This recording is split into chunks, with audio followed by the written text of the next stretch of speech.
Hi, and welcome back. Today we're going to be discussing the problem that you see on the screen, which is how many triangles can you form on the grid below? And this grid is a 3 by 3 grid.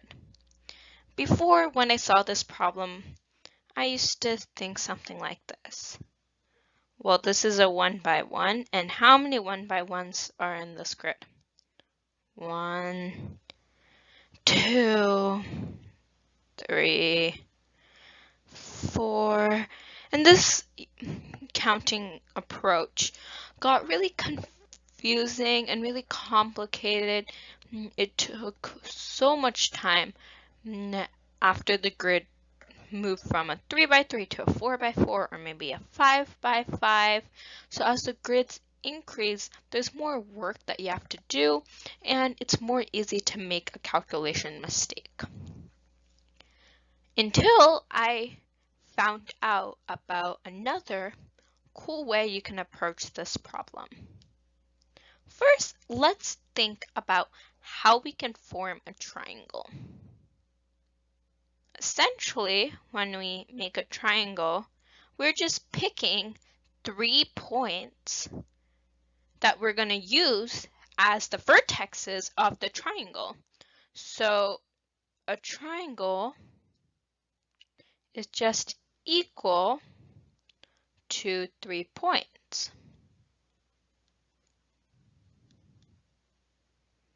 Right?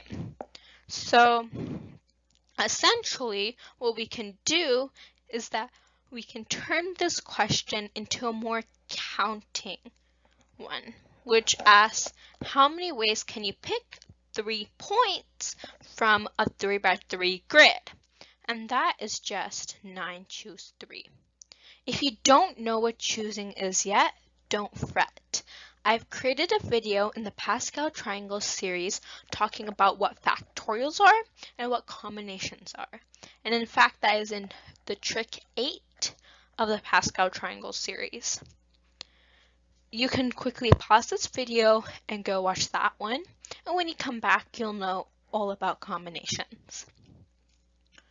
Assuming that you've watched that video and you now understand what combinations are, we can come back to our problem, which is choosing 9 from 3, which we denote using this notation right here. So we say that 9 choose 3 is equal to 9 times 8 times 7 over 3 times 2 times 1. You cancel, you get 84. So before we quickly rush down to the next problem, we need to just think a little bit to make sure that we know that we've got the right answer. And sadly, we're going to have to do this with a little bit of drawing on the grid. So let's erase these.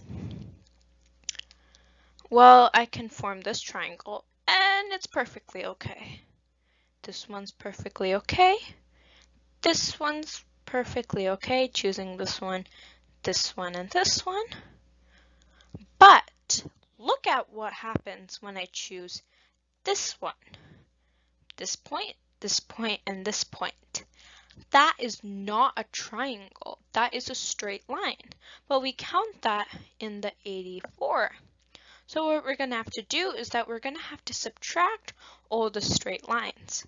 And luckily, that's easy to count. 1, 2, 3, 4, 5, 6. And before we just quickly subtract 6 and race to the next problem, you also have to think about the fact that these diagonals here, they're also straight lines. So, in fact, the answer is 84 minus 8, which is 76. And we're done.